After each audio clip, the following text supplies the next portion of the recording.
What's going on, everybody? Welcome back to the Coach to Coach podcast. I'm joined as usual by my buddy Joe Brooks. My name is Kevin Turner, and today we're just going to be shooting the shit a little bit. We're just going to be having some casual conversation about whatever is going on with both of us at present, personal, clients, and hopefully we can give you something that is of value. But we're kind of gonna wing it today. So, Joe, what's going on with you? What's going on? Yeah, I mean another week in the books of just being on plan, progressing. Um, Actually, just to get straight into the win, because this is something that I talked about in the past that I wanted to do. Um, was I got a full session recorded last night, full leg day. Um, there was like two working sets that I didn't record, but everything else was recorded, and that was honestly pretty fun. I thought that I was going to feel a way about like recording and walking around with a tripod and having my mic on me. Um, just because I've been shyer in the past and stuff, and so. But once I got going, it really wasn't hard. It was a lot of fun. Um, and yeah, so that's my win for the week is I finally got a full session recorded. I've started editing, and I'm gonna throw that up on the YouTube whenever it's done. Um, Shouts out to Federico. He literally just joined the team 30 minutes ago as well. So that's super exciting. I'm going to be doing his training and nutrition. I grew up with him for a little bit. He's like out of state now and stuff, so that's going to be online per usual. But I'm just excited to get started, and training and everything for me is still pretty much the same. Still just trying to progress by a rep or as much as we can, and still just eating the meals, training hard, and yeah. But how about yourself? Mostly fucking L's, man. Mostly L's this week, to be honest with you. That's not like I you. guess no, this was not a good week. And it's really been kind of the things just coming to a head, to be honest with you. But big schedule change with my partner this week, which threw my schedule off. So like my mornings were gone because she was at work earlier, right? And I'm used to getting things done between work and training in the morning. So that was already off track. And then also lost the babysitter this week. And you know, the babysitter we had coming a couple times per week, and that kind of gave me some hours to get things done, right? Because I am essentially a stay at home dad. I have the luxury of being able to work from home, but I'm not great at task switching, right? Going from one thing immediately into the next. I like to, I need some time to build momentum into what I'm doing, right? And anybody that's ever like raised a kid, like you don't really understand how much attention they actually need until you're in it. And the day goes by very, very quickly because they're awake for like an hour, hour and a half, and in that time frame, they demand your attention. You can't just like plop them down and do whatever you want to do, right? And there's also things like if you're trying to be a good parent where you want to make sure they get their tummy time and they get them on walks and then they need to be fed and they need to be changed, right? And then when they sleep for like a half hour. You know what I mean? You might get lucky and get a couple longer ones, but they sleep for like a half hour. And so the day goes by really fucking fast and it's gone before you know it. And so we lost our babysitter. And when I say lost, I sent a message out to some of my clients because I got behind on work. So that's one of my L's actually, is just like I got behind. Like I didn't get everything done that I like to get done in the time that I usually like to get it done. And so I sent a message out to clients and said, hey, like I'm behind and this is what it is. And this is, working on resolving it. But I said like the phrase lost my babysitter. And one of my clients took that as like the babysitter died. And I was like, no, no, no, no. Like we didn't, nobody died. It's just, she went back home for school, right? So school is over with, college is done, I guess right now. And so she's not from the area and she's back home now. So we lost her in that sense. But got another babysitter coming interviewing tomorrow, actually. And so seems like it's going to be a good fit. So that is a soon to be win because once we get that back in place, that'll, open up my schedule considerably more. But if I were to say, I guess let me just keep going on the L's, right? So this is kind of the opposite of what we wanted to do. But the other L that I took this week is just coming to the conclusion that like I've lost all the momentum in this bulk in this growth phase that I'm in. And it started really with just sleep not being in a great spot. I'm very much used to getting great sleep, like sleep as long as I need to, essentially, and that all changed, right? And so I just started noticing like visually, um, and I'm still lean. Like it's not like I just started getting like fat or anything like that. It's just the roundness in my muscle, the visual, like the overall shape, the overall silhouette. It just doesn't have that same pop that it did weeks ago. And it started noticing like, man, I'm eating 600 plus grams of carbs every single day, and I don't have the same like fullness, the same roundness. Like I'm not getting the same pumps in the gym, and I'm hydrated when I train. Like the nutrition is dialed. I'm not being a dickhead with that. I never really get loose on the food. But I just noticed like, man, this is just fucking going sideways. Like I almost don't even feel like I'm on a cycle. And so yeah, sleep plays a huge role in that. Where if you are not getting adequate sleep, you literally can't put glycogen where it needs to go, right? And that's why a lot of times if your sleep is in a bad spot, you'll see elevated blood sugars in that next day. And obviously, if you can continue trending on with that, sleep can be a contributing factor to having your A1C creep up over time. And so, started noticing like the visuals and the check-ins just looking kind of, man, like this just isn't going the direction I want. And then the training, body's just hurting and shit. So I just ultimately got to a point where I'm like, there's no reason for me to continue, pushing the gear and trying to push the food. I need to have a reset and just get myself back into a good spot. So, moving forward, it's just pulling the supplements down and pulling the food down a little bit. I'm not trying to go into like a cut or anything like that because I'm honestly I'm still I'm pretty fucking lean. I've got full abs. I can see my serratus. I got quad lines. It's just my body looks tired is really what it is. My body looks and feels tired. And then also just like something that I've picked up over time is I know my body is tired or just not happy when I start getting bad shots.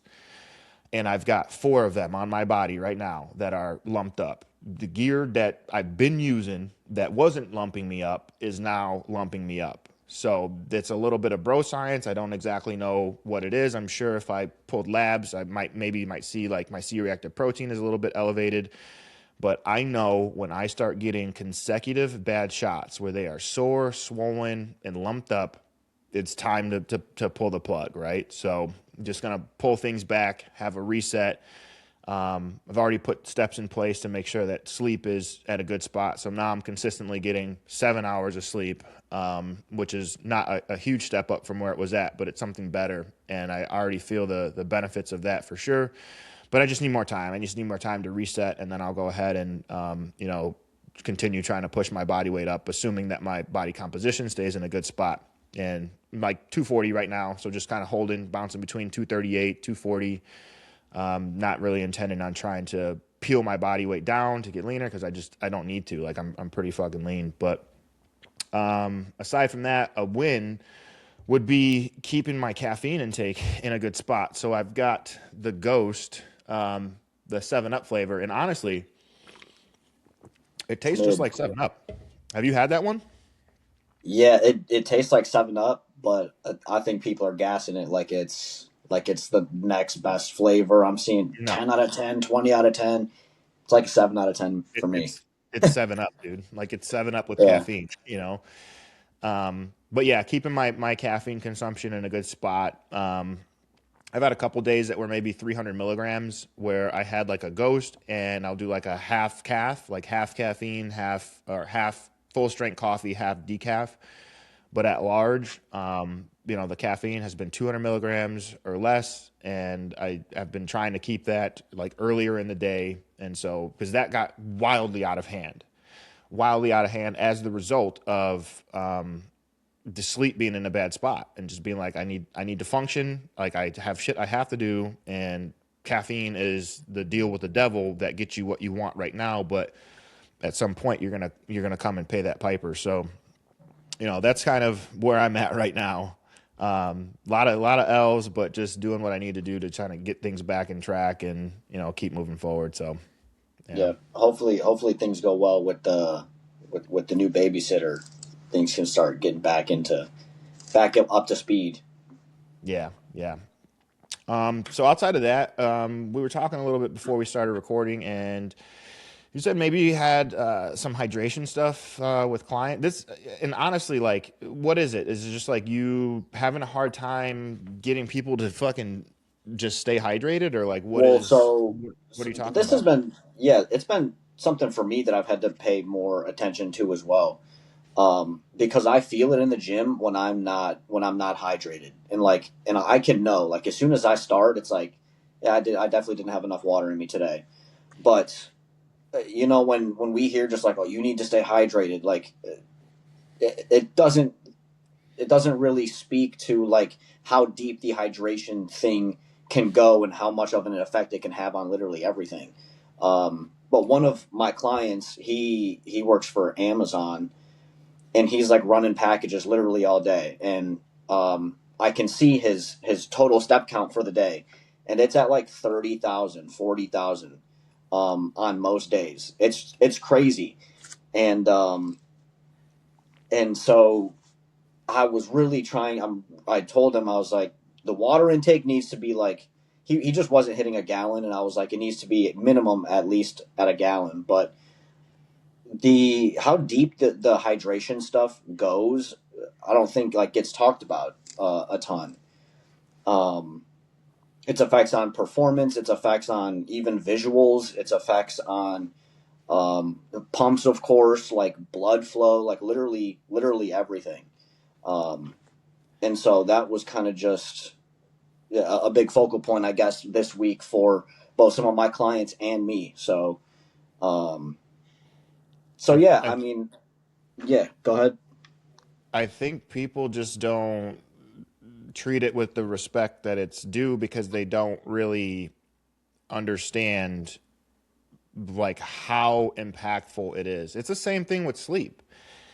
People just they don't they really either don't understand or they don't care to understand, and they just end up not treating it with the respect that it is, that it requires. And the thing about sleep, right, is where if your sleep is in a bad spot, you might feel better after a night of good sleep, but it's not going to be this light switch night and day difference. It's going to take some time for your body to get back in a good spot. Like, so it's not this immediate reward.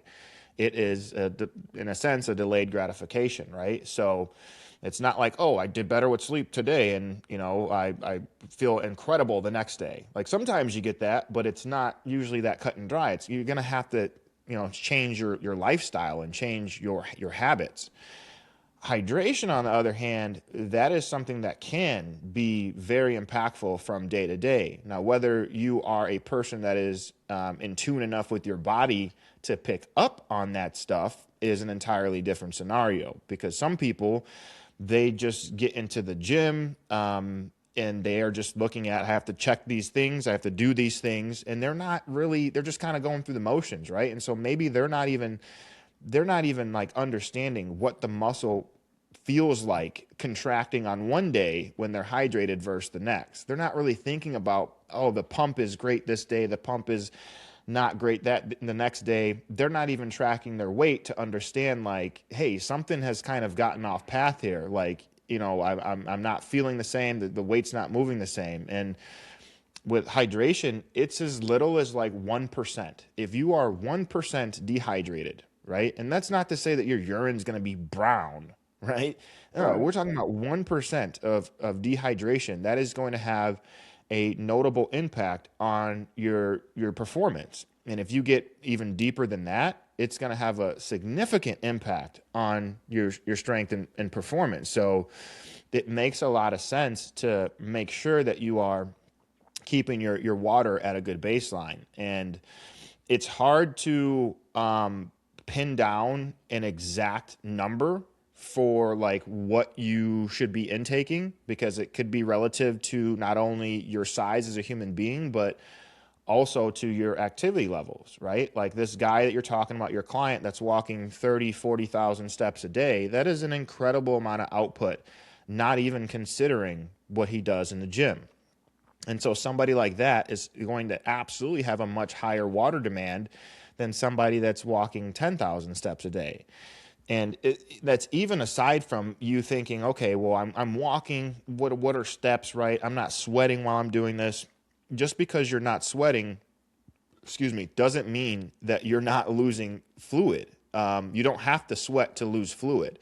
Just you from breathing and burning calorie, all of this stuff is you losing a literal hydration out of your body. And if you allow that to happen and you don't replenish it by the time you go and train, you're gonna have issues. You're gonna see detriments to your training performance. So it makes a lot of sense to make sure that while you are doing these things and going through your day, that you have some sort of a system in place to make sure that you're hitting the targets that are out in front of you. And so with this client, does he like track his water intake? Do you have targets set up for him, or like what are you thinking about doing with this? Yeah, so now I do. It's in his app as like I gave him like an amount to at least aim for at least this week. He said before he was at like a gallon, but he started noting because we're a couple weeks into like a cutting phase. Like this isn't going to be like a super long cutting phase. But we're not in a huge deficit, and he's noting um, my strength is down, digestion was off a couple of days this week when I saw his check in and stuff. And immediately he was like, well, the calories aren't down enough to start having reps drop off. And if the digestion isn't the same and you're feeling more bloated, or your bathroom trips are not what they used to be, I definitely think it's a hydration thing. And so honestly asked him, and I was like, have you been hitting at least a gallon, this week or in the last 2 weeks? And he was like, I'll be honest, no. So I was like, then that's step one, is just, and with the amount of steps that he's doing total, I was like, we should probably be close 1.5 to 2 gallons, just to make sure that we're covering those, just to make sure we're covering the amount of activity you have, because he's also working out 6 times a week.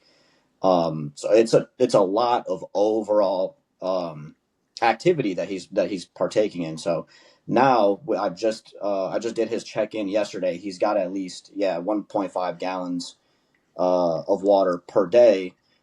With electrolytes, of course, it's not just water. With electrolytes, just to see where that kind of lands us, and we'll reevaluate next week. I was literally just having this conversation with a client because we're getting into a period of time where they are close to competition and we're going to need to manipulate body weight to make weight. And so and at this point I need to standardize the water, right? So my question is to this person, how much water are you drinking and at present? And I also said, if your answer is anything in line with about or most days, or you know what I mean, anything other than an exact number, right? Yeah. Like think about it like if somebody asked you like, well, how many calories are you eating, right? And you gave them something that was vague, right? Like it'd be very clear to understand like, okay, well, maybe you don't exactly know how many calories you're taking in, because maybe you're not accurately tracking them, right?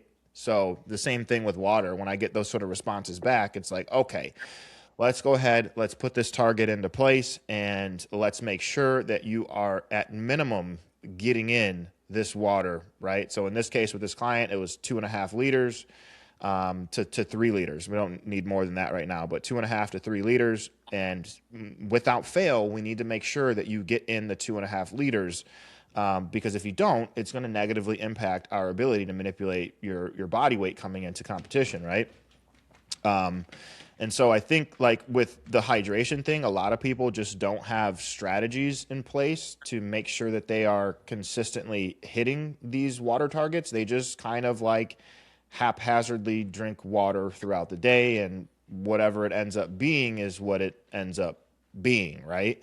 Right. But if you approach your water intake in a systematic fashion, it makes it really, really easy to hit your water targets. The same way that if you were to say, hey, I've got macros, like I'm supposed to hit, so many macros by the end of the day.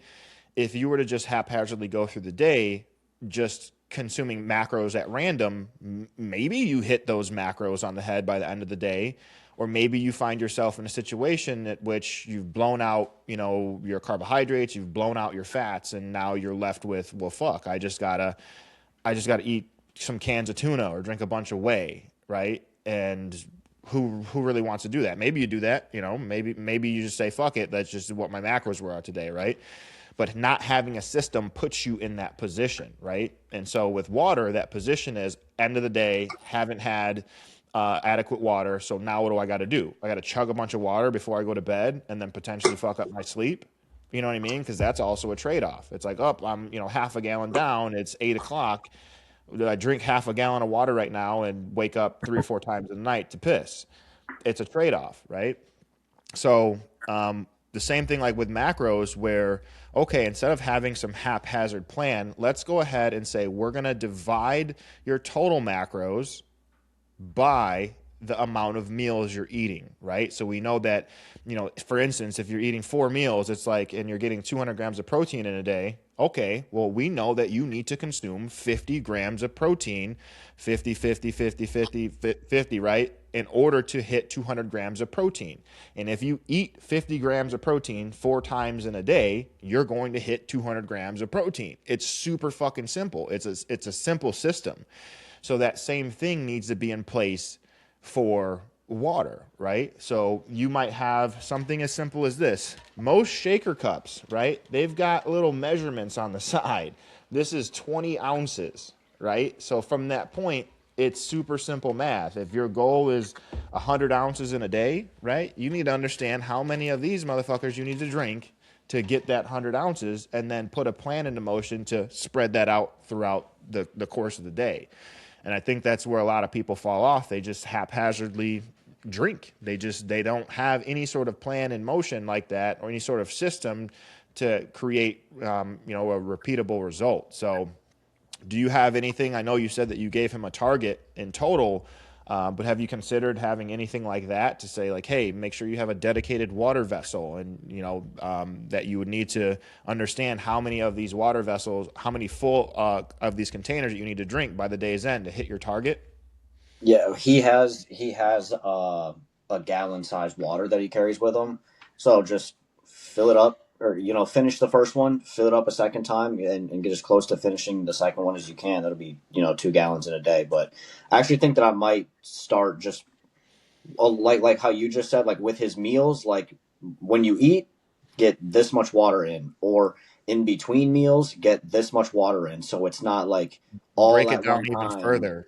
Yep. Right. Yep. All at one time, because then when calories start getting lower, that in between time, you're at least putting something in your stomach or in your system to kind of maybe help with hunger and cravings and stuff in between the meals. So, Yep. Yep. And I've got some bigger shaker cups too, ones that are like maybe 24, 25 ounces. And what I like to do is I like to, if I'm doing a pre-workout, whether that's stimulant or non-stimulant, which of lately it's just been a non-stim pre-workout, but I like to get a full shaker cup in before I train. Okay. And I've got this whole hydration protocol that I do for when I train in the morning, and that's a part of it. But to say, hey, I'm going to get 25 ounces, we'll just make it nice and clean, 25 ounces along with my pre workout supplementation. And a lot of these pump products, right, that are inside of a pre workout, they need adequate fluid in order to do what they do, right? So the whole dry scooping thing is kind of stupid. I mean, I guess you could dry scoop and then just drink the water that is required after that. But, anyways, 25 ounces, right, before I train. and then I'm going to make sure that I do 25 ounces while I train. And between those two things right there, I'm already at damn near a half a gallon of water in the day, Right. right? And all I just did was attach my water intake to two things that I'm already doing, right? Attaching it to my pre-workout supplementation and attaching it to my training. Super simple. Now, obviously, if you had a bigger vessel, say you had a 30-ounce vessel or something like that, right? A 35-ounce vessel, you're getting even higher. And it's just attached to two things that you already do. So it's not like this whole new habit. You're just piggybacking on something that you already have in place, you know? And I think that can be super helpful for people to frame things like that. And the same way you were talking about, like, was saying a water amount per meal. I think that for most people, there's some variance with this, but I don't think you want to get too crazy with putting fluids in your body while you're eating food, like with the meal, because ultimately, and this really kind of has more application to when food volumes are really, really high. But if you're banging a ton of fluid while you're also eating food, it can have some impact on your stomach acidity and maybe skew your digestion a little bit. So it might be a situation where you're like, okay, with the meal, you're going to get like maybe, I don't know, 12 ounces of fluid in, right? And then in between meals, you should be getting in, a different amount and just have that system in place, and then, okay, when you train, you get this much in and have some sort of system that allows you to say, okay, by the day's end, if I do all these things and drink the water in these places, I'm going to be at my goal day in and day out. Yeah. Um, yeah. On a slightly different note, a second ago, you brought up like how you're going to have to start manipulating water for certain clients. Like, what is that? What is its application in like just bodybuilding in general? And have you seen hydration issues show up in maybe someone's check-in? Like you can tell that maybe the amount of water that they're having is on point, but the electrolytes or the sodium compared to the amount of water that they're taking in is like maybe off, and it's resulting in a different look. Because that's something that I like personally haven't seen yet, but is that something that you've seen or dealt with? And like, what is your method for like manipulating water when it starts coming time to, for preps or competition or something like that? Yeah. So let me touch on the hydration relative to the check-in data. Yes, absolutely.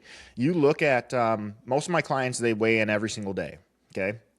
And so you get to a point where you can kind of look at the weigh-ins and you see like code, like it's the fucking Matrix, dude. Like you can just kind of see like, okay, things are bouncing around this week like they haven't been. I don't know what's going on, right? And so if I have somebody that is on a isocaloric or like a baseline plan and they don't really have difference between training, non-training days, say they're eating like the same calories pretty much day in and day out, or maybe they're on some sort of a carb cycling approach and the discrepancy between training and non-training days is not like huge. You know what I mean? Maybe it's just like the intra-workout supplementation that gets changed, or maybe like the pre and post get pulled down like a couple grams of carbs, right?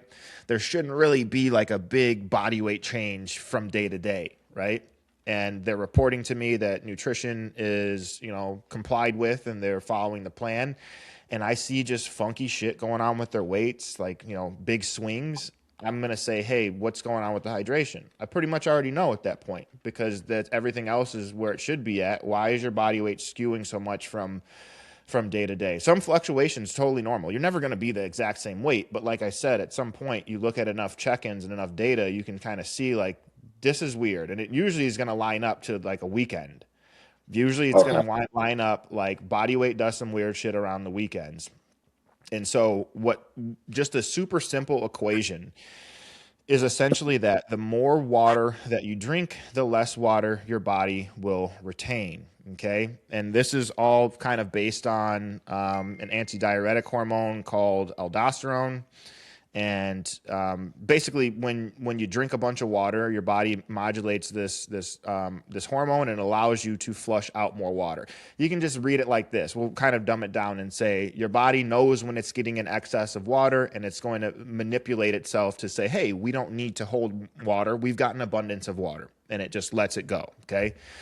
Now, on the flip side of that, when you get dehydrated, or you abruptly change the amount of water that your body is used to seeing, it's going to say, hey, water is in scarcity. We need to retain water, right? Because what it's essentially trying to do is make sure that your blood concentration stays in a certain range. All of that is very tightly regulated. So like how much sodium is in your blood, the blood concentration, it's all really pretty tightly regulated by your body, because if that gets too fucking out of whack, you can just die essentially, right? And so when you dramatically reduce the amount of water that you're drinking, what you're typically going to see in the days after that is the weight start climbing up, right? So it could be like the day after, it could be the 2 days after, weight starts climbing up.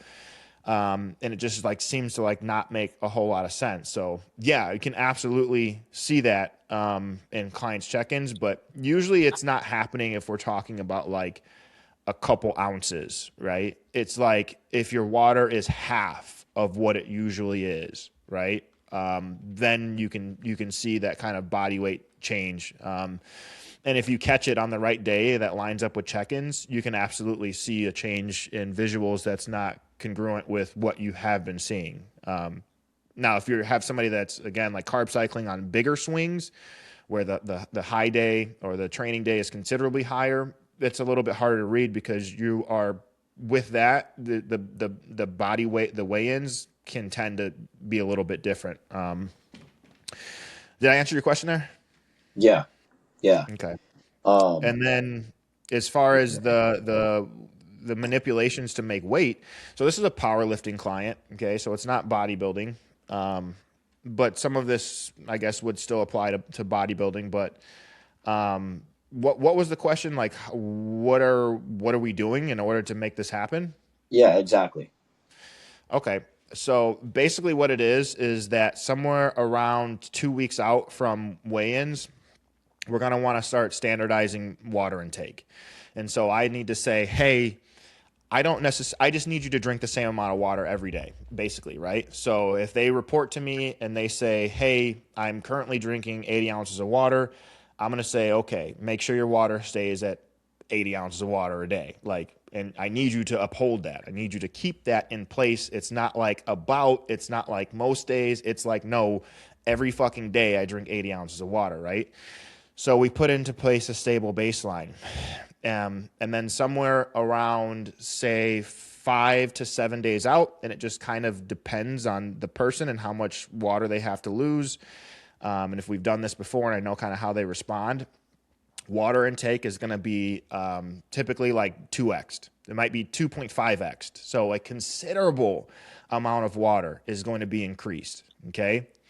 And at that point in time, what we're going to see is initially their body weight is going to go up, okay? It's going to go up for maybe a day or two. And this is usually where people start freaking out, because it's like, man, you told me to drink more water and we're supposed to be cutting weight. I'm like, yeah, but we need to cut weight at the right time, right? So, and it's all gonna play out. Just follow the plan. Don't not drink the water I'm telling you to drink. I really have to drill this, because they see the weight going up and they're like, what the fuck? And I'm like, no. Your body just hasn't gotten in line yet. It's okay. So, we 2.5, 2x the water, and at that point, you're going to see body weight typically come up a little bit, okay? And there's just a little bit of a lag sometimes in how quickly your body moves around the aldosterone levels, right? But at some point in time, your body's going to say, hey, we're getting in all this extra fluid and we need to do something to correct course to keep things where we want it at. And it's going to start excreting out that extra fluid. And now your body is going to be regulated and adapted to taking in 2.5x the water that you had been. And at that point in time, you'll see weight start to come back down to the previous baseline, okay?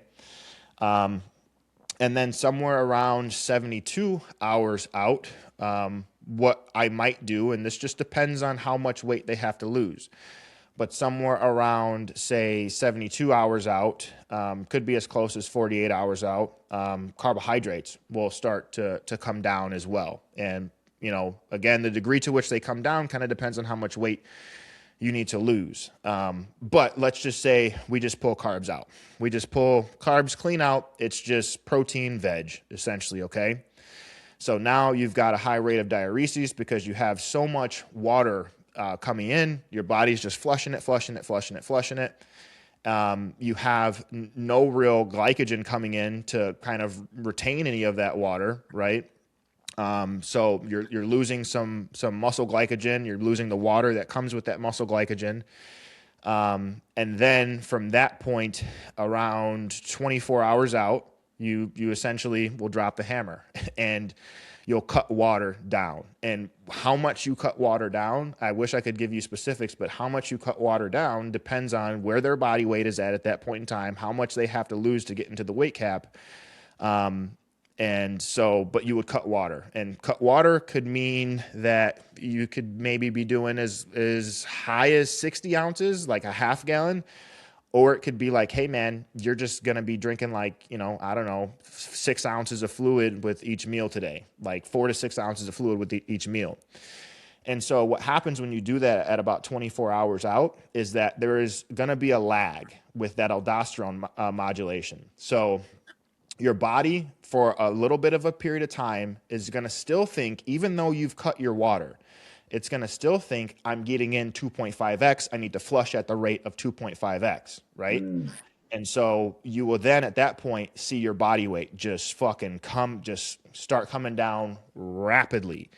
And so, if your body is used to, say, expelling now, say you were at a gallon of water, right, per day, and you went to 2 gallons of water per day, your body is going to be used to expelling 2 gallons of water per day, right? And so a gallon of water is about 8 pounds, okay?